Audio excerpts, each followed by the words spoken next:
guys, welcome and welcome back to my channel. It is Indie and oh my god, I feel awkward talking to the camera. Anyway, I'm sorry, I was just feeling a bit awkward talking in front of the camera since I'm not really, used to doing this kind of thing anymore. I think I need to do a quick short introduction for you guys because I don't want you to be like, oh, who's this? Why am I subscribing her? I don't even know her. So yeah, my name is Indie. I'm from Indonesia and I started my YouTube channel last year in 2020 when I was in Belgium. And in my channel, I talk about everything, my experiences. Sometimes I do vlogs, sometimes I do makeup or Anything. So basically, a few days ago, I posted a video on my Instagram asking what kind of videos you guys want to see. So got a few people asked me to talk about how I passed my flight attendant interview at that time and why I chose to become a flight attendant, something like that. So I think it'll be nice to share with you. Anyways, I'm using my back camera, so I don't know what's going on right now, literally. So I'm really hoping everything's gonna go well because, can you imagine if it's not going well and then after I talk for like 10 minutes long, 20 minutes long, 30 minutes long. It's not funny. And in today's video, I'm gonna be speaking in Bahasa since those people who gave me this idea are my fellow Indonesian friends. So I think it's just gonna be easier for me. But as usual, before I start, I want to make sure that you guys are subscribing me and are following me on Instagram here. So yeah, so that we can be friends. Let's get into the story. Jadi kenapa sih kamu milih untuk menjadi pramugari dan kenapa enggak ngelanjutin kuliah dan why gitu kan, gimana awal mulanya?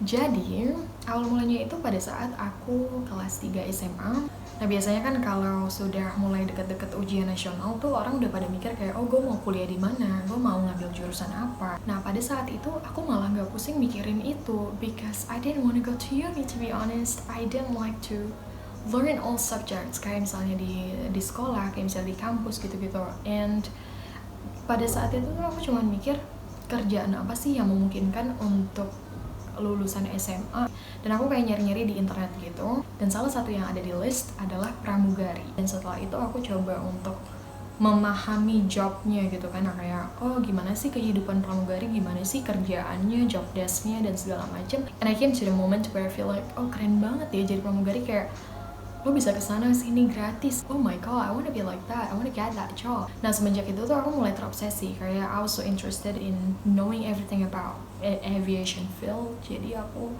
malah sibuk mencari tahu seputaran tentang penerbangan. Nah setelah lulus SMA kan ada yang namanya SNMPTN kan. Actually I don't know what that stands for, tapi itu tuh jalur undangan yang dimana you don't have to do this test, you don't have to pay for anything. Dan kalau kalian nggak lulus dan kalian tetap pengen go to uni, kalian harus take another option which is called SBMPTN. Yeah, you have to pay for that, you have to do the test again. Pada saat pengumuman SNMPTN, unfortunately aku nggak lulus. I was so sad even though I didn't want to go to uni, tapi sadnya itu kayak bingung, bertanya-tanya, kayak a bunch of people in my group pass tapi kenapa gue enggak gitu kan, kayak Gue gak mikir banget kok, gue gak malas-malas banget kok. tapi kenapa gue nggak lulus. Yang aku bisa pelajari adalah mungkin memang itu bukan rezeki aku ada di tempat lain. Karena pada saat itu aku juga masih bingung, aku juga belum tahu kerjaan apa yang bisa aku ambil. Akhirnya aku bayar lah untuk daftar SBMPTN tadi, dan mereka kasih aku jadwal hari, tanggal, dan pukul berapa gitu. Aku juga masih nyari-nyari info tentang schedule rekrutmen ya, dan kebetulan aku juga nggak ngedapetin info rekrutmen yang ada di Medan, tapi yang terdekat itu ada di Padang pada saat itu. Dan I talked to my dad, aku bilang kayak, Pak, ini pengen jadi pramugari, ada rekrutmen tapi nggak di Medan, di Padang.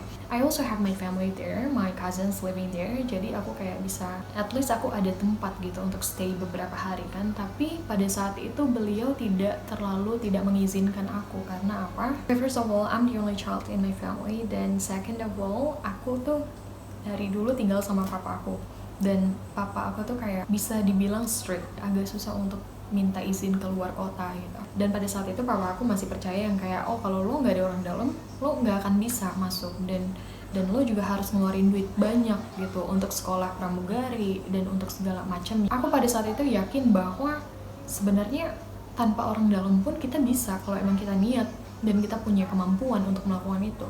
Dan actually it made me wanna prove him that I can. Setelah ngobrol kayak gitu, beberapa saat kemudian ada salah satu abang kelas aku yang ngirim broadcast. Dulu itu masih zaman BBM ya, BlackBerry Messenger. Isi broadcast itu tentang jadwal jadwal rekrutmen salah satu maskapai penerbangan Indonesia. Oke, anyway, shout out to him, namanya Bang Revi. Kalau misalnya nonton, thank you so much for sending me that broadcast at that time. Karena kalau misalnya aku nggak dapat broadcast itu, mungkin saat itu aku juga belum bisa menggapai impian aku untuk menjadi seorang pramugari. So thank you so much Bang Revi.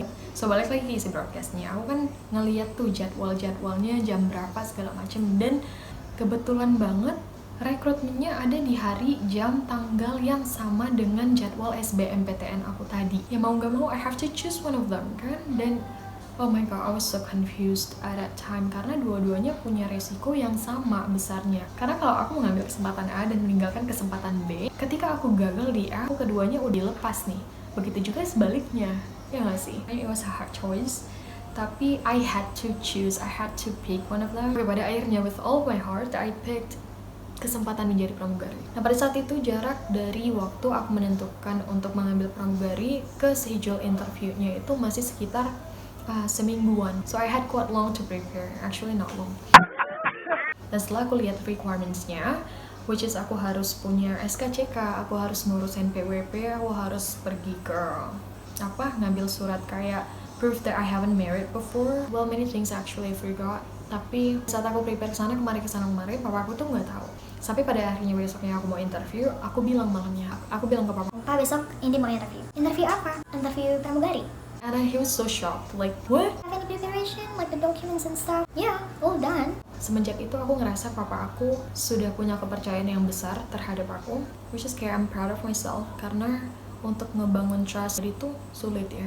Dan ketika aku sudah dikasih kepercayaan, aku merasa itu sangat amat besar maknanya. Nah, sekarang kita bahas tentang recruitment-nya ya. Jadi recruitment-nya itu terbagi menjadi 3 hari. Yang pertama itu mengukur tinggi berat badan, cek tinggi berat badan, dan yang kedua ada interview and performance, dan yang ketiga ada psikotes. Di hari pertama itu there's quite a lot people coming there. I don't know man, kayak ya 200 something I guess. Jadi di hari pertama aku datang pukul 7:30 pagi dan itu udah banyak banget orang. Kebetulan aku dapat urutan after lunch dan pengumumannya itu benar-benar sore banget, kayak around 5. Oh my god, nama aku itu selalu dipanggil paling terakhir. Jadi I almost gave up kan, kayak okay, I won't make it. Dan di hari kedua ada tahap interview and performance. Performance-nya itu dicek cara jalan kita, kuku kita, kulit kita, plus luka dan jerawat, you know.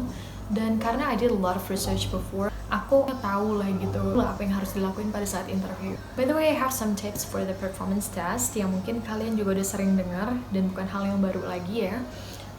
Kalau untuk jalan, you don't have to walk like a model. Okay, first of all, you have to be yourself. Second of all, you have to relax, but stay elegant.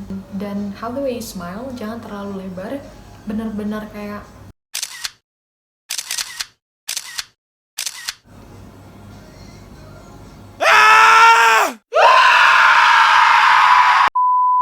whatever. Mereka itu pasti nyuruh senyum kelihatan gigi. You know, don't worry kalau kalian gak punya gigi yang rapi, yang bagus, because same, just be yourself, just be confident. That's all that matters. That's all, trust me. Karena banyak banget orang yang kayak, oh lo tuh harus sekolah pramugari dulu biar bisa pass the interview, pass the test. Sebenarnya itu salah banget. Why would you want to waste your money? It's not cheap. It's so expensive. Oke, sorry, my battery just died. Oke, jadi aku sebenarnya juga nggak mau menjatuhkan pihak dari sekolah penerbangan itu, tapi aku cuma pengen encourage you to be confident. That's all. Karena banyak banget orang yang mikir kayak, gue mana mungkin bisa pass kalau nggak sekolah dulu, which is salah banget gitu. Kamu harus percaya dengan kemampuan kamu harus percaya dengan diri kamu gitu. You gotta try it first, that's all. Oke, balik lagi ke tips. Kalau skin itu ya, mereka ngelihat bukan kamu harus putih, kamu harus cerah. No, of course, nggak semua orang punya kulit yang benar-benar bersih, nggak ada cap sama sekali, nggak ada scar sama sekali, nggak mungkin. But you gotta think how to cover it, right? Actually, I just changed the position, so I don't know if I'm in the middle right now. Hopefully. Oke, balik lagi tadi ke skin udah. Nah, sekarang kuku aku nggak biarin panjang banget, nggak boleh ya. jangan terlalu panjang dan jangan terlalu pendek. Jadi ya pokoknya sedikit aja gitu, jangan sepanjang ini. Untuk jerawat aku punya banyak jerawat pada saat itu, dan all I did was just doing my best. Apa aja lah, kayak a lot of concealer to cover them up, jadi biar nggak terlalu ketara banget kan. Nah, untuk interview you better learn about the companies that you want to apply to. Kayak misalnya aku belajar tentang companies backgroundnya, tentang pesawat-pesawatnya, kapan didirikan, dan aku juga belajar dan ngafalin nama-nama bandara ya, which is kan relate. I can say I was quite confident at that time, especially with my answer. Jadi malamnya itu aku udah benar-benar belajar banget, dan aku percaya niat yang bagus, effort yang maksimal akan membuahkan hasil gitu, membuahkan hasil yang baik pula. Di hari ketiga ada psikotes, kayak ada soal matematika, bahasa Indonesia, dan psikotesnya itu sendiri. Dan syukurnya aku lolos ke tahap selanjutnya, yaitu medical examination. Dan di medical examination itu sebenarnya yang dicek hanya beberapa ya. Jadi kalau misalnya kalian udah lulus sampai ke tahap psikotes, biasanya 98% kalian akan lulus di tahap medical exam juga. Setelah lulus semua, barulah kita dijadwalin untuk sign kontrak, dan tiap orangnya itu mempunyai jadwal yang berbeda-beda gitu. Aku termasuk salah satu orang yang dipanggil untuk sign kontrak terlebih dahulu, awal-awal banget. Tapi kendalanya adalah ijazah aku belum keluar. So yeah, I had to reschedule, which took quite long, kayak mungkin 3 bulan after that. Dan pada saat aku udah dapetin jadwal sign kontrak, aku pindahlah dari Medan ke Jakarta untuk beberapa minggu gitu, sebelum pada akhirnya aku pindah ke Tangerang karena base-nya ada di Tangerang. Dan setelah sign kontrak akan ada yang namanya medical examination lagi, final medical examination kalau nggak salah.